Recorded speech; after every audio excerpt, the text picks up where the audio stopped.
Bakit kaya maraming kumpanya ang nagtatapon ng milyong-milyong piso at libong-libong oras sa mga proyektong wala namang malinaw na epekto sa bottom line nila? Kung gusto nating maging tunay na epektibo sa operations, kailangan alam natin exactly kung aling mga problema ang dapat unahin at alin ang dapat muna nating palagpasin. Isipin nyo ang pang-araw-araw na operasyon nyo bilang isang malaking funnel o embudo.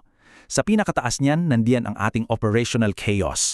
Dito mo makikita yung samut-saring problema, iba't ibang reklamo mula sa customers at walang katapusang system errors. Pero bilang mga problem solvers, alam naman nating hindi natin pwedeng ayusin lahat ng sabay-sabay, right? Dito papasok yung logic ng project funnel. We first identify potential opportunities para makita ang lahat ng options. Tapos, we screen them to filter out the noise. At sa huli, we prioritize. Ginagawa natin to para pababain ang options natin papunta sa isang single, high-impact project na talaga magbibigay ng malaking value. Identify potential projects. Where to look for operational gaps. Akyat muna tayo sa top of the funnel para maghanap ng mga tunay na opportunities. So sa phase ng identification, saan ba tayo dapat tumingin?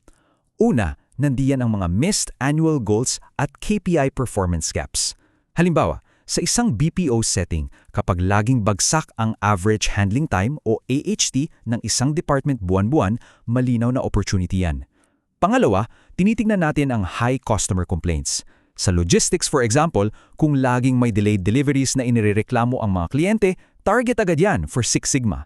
Kasama rin natin dito ang poor audit findings mula sa mga internal quality checks at valid employee suggestions, especially kung suportado ng matibay na data. Bakit dito tayo kumukuha ng proyekto? Simple lang, dahil ang mga sources na ito ang direktang nagpapakita kung saan tayo nagkakaproblema, nawawalan ng pera at sumisira sa trust ng ating mga customers. The screening criteria. Applying the non-negotiable filter kasi hindi lahat ng nakikita nating gaps ay automatic na magandang project. Kailangan natin silang idaan sa isang napakahigpit na filter. Dito na papasok ang ating screening checklist. Una, dapat isa itong recurring or chronic issue. Hindi pwedeng one-time occurrence lang dahil baka minalas lang kayo nung araw na yon. Pangalawa, dapat specific yan sa isang partikular na proseso o serbisyo.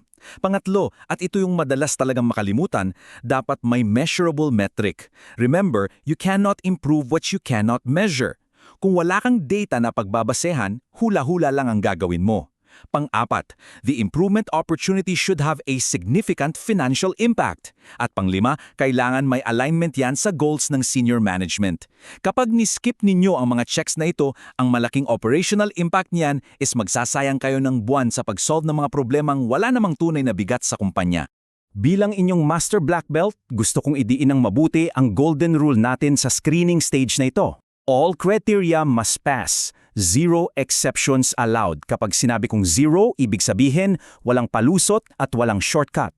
Kung mataas nga ang financial impact pero hindi naman recurring ang issue, fail yan. Kung chronic issue nga pero hindi naman aligned sa annual goals ng management, fail din yan. Kapag may kulang na kahit isa, please, huwag ninyong pilitin. Drop that potential project immediately and look for a better one. The need for prioritization. Allocating limited company bandwidth. Kahit dumaan na tayo sa matinding screening, limitado pa rin ang ating resources. Hindi pa rin natin pwedeng i-launch lahat ng pumasa ng sabay-sabay. Dito, kailangan mag-step up ang senior management para mag-prioritize. Bakit senior management? Kasi sila ang yung may tinatawag na forest view. Sila ang nakakakita ng buong kagubatan, hindi lang ng isang puno. Imagine this comparison. Item 1 is a good project saving $50,000 sa isang local department.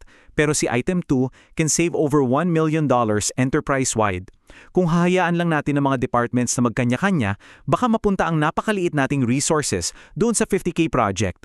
Tinatawag natin itong sub-optimization, doing things well at a small scale but totally missing the bigger picture. Senior management ensures na yung $1 million project ang uunahin dahil mas kailangan ito ng buong negosyo.